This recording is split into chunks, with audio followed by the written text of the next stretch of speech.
And remember, if the pressure is ever too much, feel free to let me know. Okay.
And how does that feel?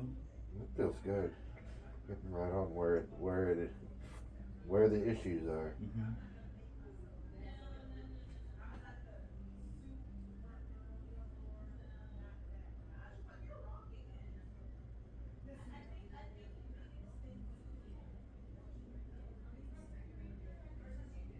And my body needs work.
9 months since I've had a massage.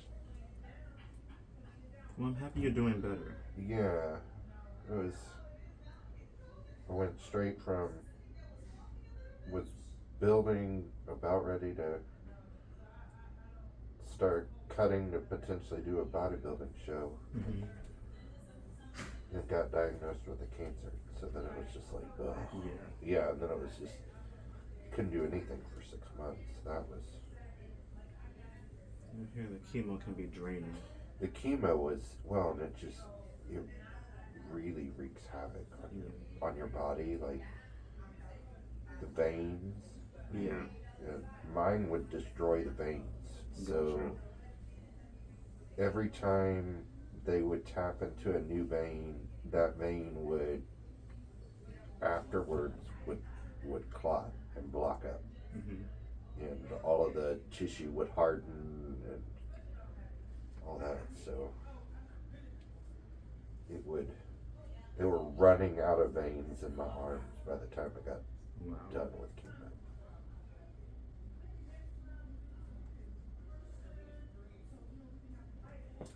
And it's been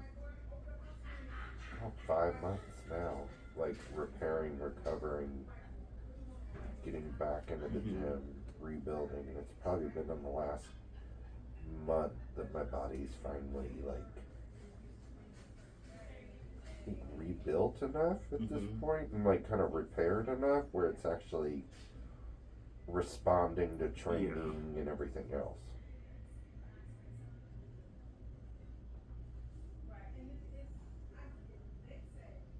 Yeah, because all that's going to be a huge shock to the system. Oh, it was, yeah.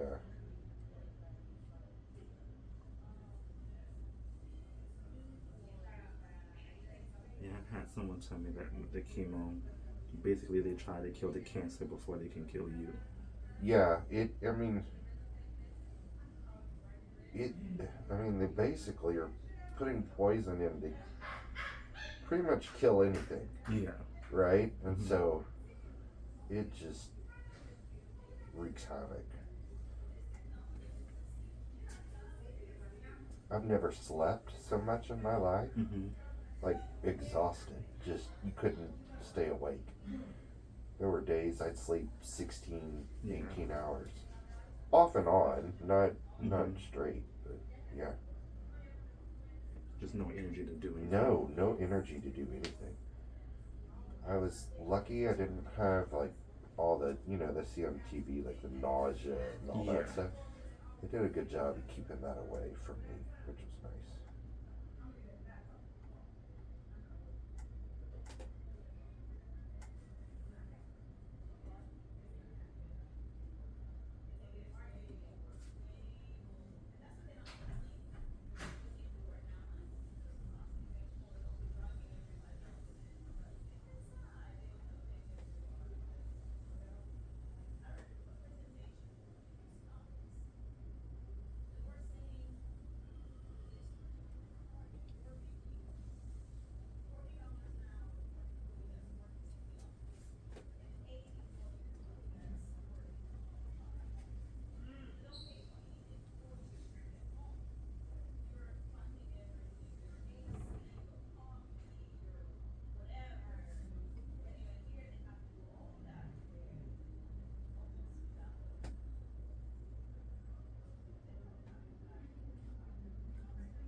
are you planning on doing another bodybuilding competition? Or you're just gonna wait and see how your body responds? Right now, I'm still waiting on seeing how my body responds, kind of focusing on kind of recovery, get everything back to normal. Mm-hmm. But ideally, I'd like to, and probably in 2025, the soonest, and next year, get back on. It's actually kind of been really interesting. I didn't really lose a lot of weight during chemo. I was able to kind of stay the same weight, but I say it destroyed the muscle. Other people are like, no, you just it kind of depleted your muscles and sucked everything out of them. And so the last couple months has really been like been kind of rebuilding and everything filling back up. Yeah. And so my weight's actually gone up when I haven't really been eating to make my weight go up. So yeah, it's been, and so now it's on its way back down now. So kind of start to see what everything looks like after. You could rely on muscle memory. Yeah, and there's been a lot of that, and I mean my strength's come back pretty quick, but it was very humbling walking back into the gym after and just realizing. I mean, I was cautious to start with, but how weakened I had become so quickly too. I think that was the hardest part. I forget his name. I watched this guy on YouTube. I forget his name and his channel, but he has I'm not sure if he's finished his doctorate yet, but I know he has a master's degree. He's working on his doctorate, and he has some videos on like he did a video on the different studies, and he said that people think like muscle burns a lot of calories. It actually like really doesn't. Like, so being huge and muscular doesn't mean you can eat as much as you want. No, yeah. It burns like very few calories compared to what people actually think a pound of muscle burns. Right. And I think he did a video on like just how quickly the body, like they've done studies on people how quickly the body loses muscle when you stop like lifting weights. Yeah. And it's like it's pretty fast. Right. It was kind of shocking for me. You know, it came back, like you said, muscle memory kind of came back fairly quick, but it's taken a couple months really to kind of get back to size and shape of where I was before. And I know some people keep the shape. So I've worked on a few people when they come in with their shirt on, they look huge and muscular. Right. But then you touch them and they're just really squishy. Right. That's kind of how I was. Like, I was the same size, but everything was just squishy. It was just, there was no shape to anything. It was like, ugh. And it's still coming back. It's not where it was, but it's a lot closer than where it was. And I assume, like, you know, preparing for a bodybuilding competition can be hard as well. That's really hard on the body too. Just the competition, like prepping for it. Yeah. It's definitely not something you can sustain as what I would call a healthy lifestyle. Yeah. More what I'm doing right now is probably more healthy. Exercising and cardio and watching what I eat and all of that. But yeah, I've worked on a few bodybuilders who they never plan to win a competition because they just don't feel like it's safe enough for them to get down to the low body fat percent that they would need to win. Right. It takes, well, one, it takes a lot. There's a lot of time it takes. And then two, your body fat levels are ridiculously low in the final kind of days and weeks. It's not something you can sustain. I actually, kind of after my first show, like I felt fine. About a month and a half after my first show, I ended up getting shingles. Oh, wow. And I had chicken pox as a kid, and they say, well, yeah, you can get shingles if you have chicken pox. Yeah. And sure enough, I got shingles, and they really don't know what causes it to flare up. They just say it's usually like a stress response or an immune response. I felt fine. My blood work was actually fine Yeah. too. Like all the markers were good, but Yeah. I ended up with shingles all over my neck Mm-hmm. and my face.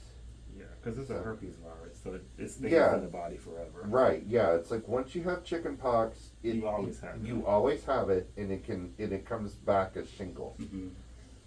And it was pretty painful actually. I was shocked at how painful it was. I hope I don't get it. Yeah, I actually hope nobody gets it. Like if you get it, like I'm sorry that you get it. Yeah, I'm old enough that I was given chicken pox on purpose. Right. I'm from the generation when your parents like put you next to the kid. Right, next to the kid, right. Yeah, now they got a vaccine for it. Oh really? Yeah. Oh, that's good. Like my kids won't ever have chicken pox. Mm-hmm. Yeah. I'm always still upset about that because I was sat next to my cousin on our way to Disney World. Oh no. So I had chicken pox when we were at Disney World. Mine was kind of like that. Mine was, I got it on Christmas. That's not a fun Christmas. No.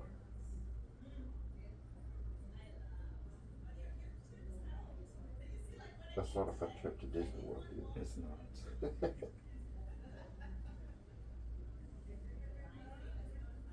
It happened pretty quickly too.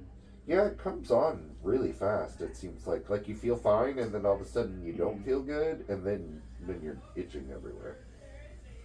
Yeah, they let me ride most of the rides. They just wouldn't let me on the elephant for some reason. I don't know if Oh, you can give chicken pox on the elephant or something. that's weird. I mean, I'm surprised they let me on any of the rides. Right. Like the other kids. But who knows? Maybe all the parents are like, oh yeah, put Timmy next to him. You're right. Yeah, let's go ahead and knock it out.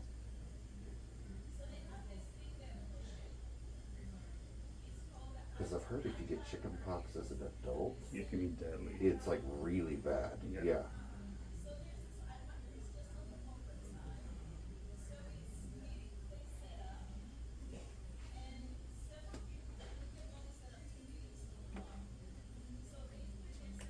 I wish I could go back in time to get that vaccine because I've never heard I know. anyone with shingles like say it was a good time. No, it wasn't. And even though I'm not the age to get the shingles vaccine, Mm-hmm. they said because I've had it now, like Yeah. I can get it, but like you have to do some extra steps with the doctor I and see. stuff like that. So I guess it's more like older people. yeah, I think when you turn like your 50s or 60s, I can't Okay. remember. They'll give you the shingles vaccine. I guess it gets more serious as you get older. Yeah, I think so. It was not.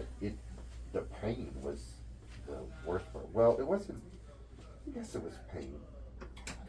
It was nerve pain, right? So it would be Well, that's nerve pain can be pretty bad. right. It would be. You kind of have these itchy, Mm-hmm. swollen spots, Ugh. and then you can't touch them Yeah. because when you touch them, it would feel like they were burning. Oh wow. And so it would itch, but then it would burn. But then they're so sensitive that I might be used to that. I have eczema. That sounds like when my It eczema could be. flares up. but then it would be like the air, like wind blowing was painful. Yeah. I mean, that sounds a lot like eczema. It may be, it may be very similar. There have been a few times I've been walking in Houston. I look like a crackhead. I'm like about to fall on the ground and just scratch my legs off. Oh, I'm luckily not too bad. I worked on a client who had eczema and his legs were just riddled with sores. This itching is so bad, you'll scratch your skin open, and it'll feel good while you're doing it. right. And then the pain sets in. Yeah, and the next day you're like in horrible pain and you're bleeding everywhere. But while you were doing it, you just felt like relief. Just Right. that itching is just Gone. It's insane. Like mine, it just drives you crazy. yeah. Like I feel bad for what was it, mange? Is that what dogs get? Yeah. I'm like I feel bad for like dogs who get that because I'm like yeah, that itching it can drive you crazy. Yes, it can drive you crazy. But mine normally flares up when it rains. If I go outside after it rains. Weird. Okay. But I know it's the air, because if I have long pants on, I'll itch around my ankles, and then if I scratch my ankles and kind of move my pants up, it starts to the itching starts to go higher and higher. Wow. That's crazy.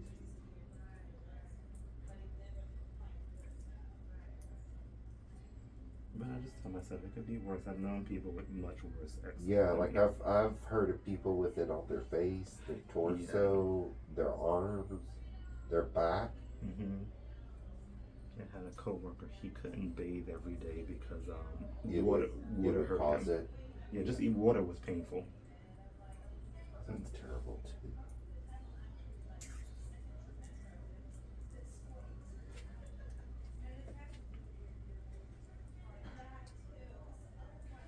But he had it as an infant. I hear if you have it as an infant, it's worse.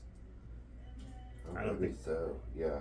I don't think mine flared up until I was like in my early teens. I didn't know at the time, but my mom changed detergent and my stomach just like freaked out. Oh yeah.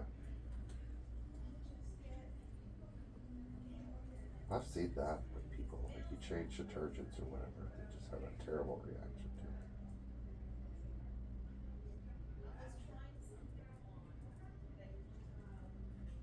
My best friend's a little bit like that. He'll like all of a sudden like break out like in hives Yeah. for no reason. Like just so they have to watch when he. Yeah, my mother has something like that, but it's caused by the heat. Which doesn't help that she lives in Florida. Oh yeah, no. But if she goes outside and it's too hot, she'll break out in hives. Oh yeah. Oh, and that's worse when it's hot. Mm-hmm. You got it. Ugh. She would not like it here because No. this week has just been horrible. I don't know. I think Florida and here are about the same. About the same. I think Florida's a little less hot and humid because it's so close to the ocean. Right. And Galveston's pretty far away from here. Right. Yeah. True. So, in the house I grew up in, we were only 6 miles from the beach. Oh, okay. And that was kind of considered far. Far. Yeah. For there. Yeah.